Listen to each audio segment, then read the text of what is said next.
আব্দুল্লাহ ইবনে ওমর রাদিয়াল্লাহু তাআলা আনহু থেকে বর্ণিত, তিনি বলেন, বিশ্বনবী জনাবে মুহাম্মদুর রাসূলুল্লাহ সাল্লাল্লাহু আলাইহি ওয়াসাল্লাম বলেছেন, দুইটি বিষয়ে হিংসা করা জায়েজ। এক, যাকে আল্লাহ তাআলা কোরআনের জ্ঞান দান করেছেন, তিনি কোরআনের জ্ঞানে জ্ঞানান্বিত হওয়ার কারণে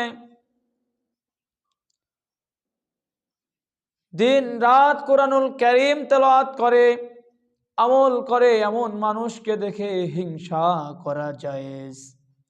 দুই, ওই ব্যক্তি যাকে আল্লাহ তাআলা অনেক সম্পদ দিয়েছে, আর এই সম্পদ পাওয়ার পরে ওই মানুষটি আল্লাহর রাস্তায় দান করে, ওই মানুষটিকে দেখে হিংসা করা জায়েজ। জোরে বলি সকলেই সুবহানাল্লাহ।